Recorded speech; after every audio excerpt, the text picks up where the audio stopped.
No one believed the rumor at first. The old Red Line tunnels had been sealed and concreted shut in the 1970s after a structural collapse. The City Metro Authority confirmed again and again there were no remaining active tracks below level before, but every few years, someone reported hearing the unmistakable sound of a train beneath their feet, far deeper than any train should be. And twice in the past decade, passengers claimed a service door near the abandoned sections opened by itself. Always at midnight. I worked maintenance on the Green Line. I never took urban legends seriously.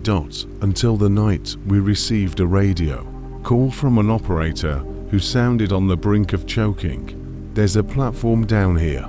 It's not supposed to be here. Coordinates followed. They pointed to the completely sealed sectors of the Red Line. He wasn't drunk.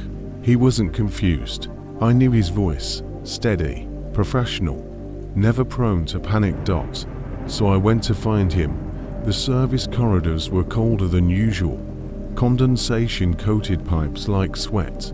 The deeper I walked, the more the concrete seemed to change, older, rougher, as if the tunnel was growing in geological time, not built by human hands. My flashlight flickered.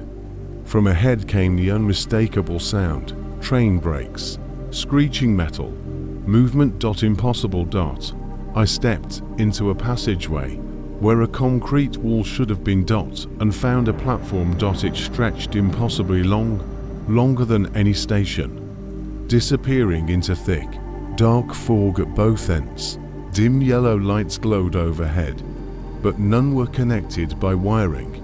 The air tasted metallic, and there were people waiting. Dozens of figures stood along the platform edge, motionless, grey, featureless, as if sculpted from ash. They did not turn to look at me. Not even when the train arrived. The train emerged from the fog silently. No headlights, no wheels. It didn't ride tracks. It hovered slightly above them, humming like a tuning fork. Its windows showed no interior lights, only darkness. The doors opened, not sliding, unfolding like petals, bending in ways metal shouldn't bend.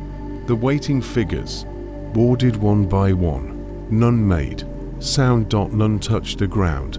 Their feet hovered slightly above the platform. I finally found the operator. He stood near a maintenance pillar, eyes wide and lifeless. He whispered, "Don't get on. It remembers who doesn't belong." I tried to pull him away. The air shifted. A pressure wave rippled through the station. The figures stopped boarding.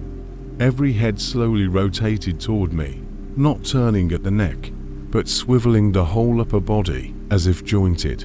Wrong, their faces reshaped, as though remembering they should have one. Mouths carved themselves open, not to speak. To listen. The train's humming deepened. Inside the dark windows, something immense moved, not a shape, but the suggestion of a shape, like an ocean creature glimpsed beneath black water. The operator clutched his head.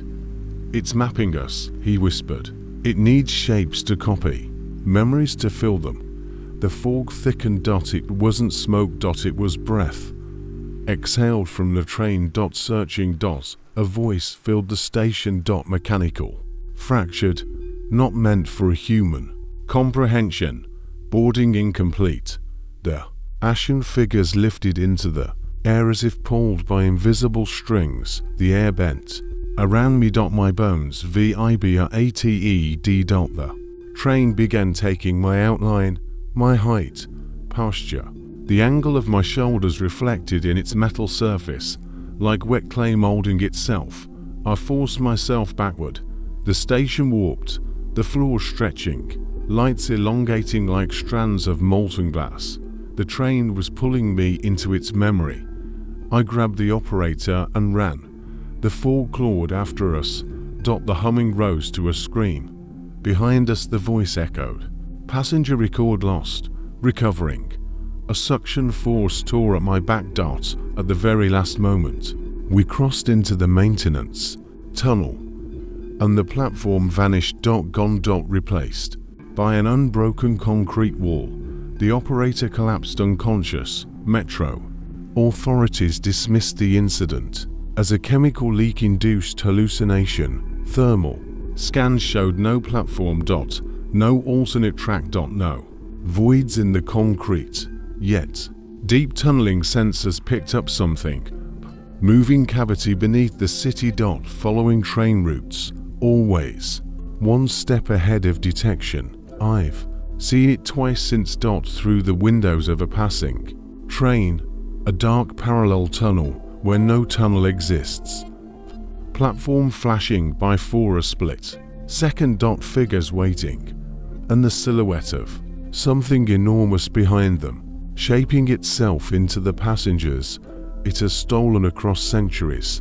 When I ride the subway now, I don't stare at my reflection in the train windows. Because sometimes it doesn't stare back the same way.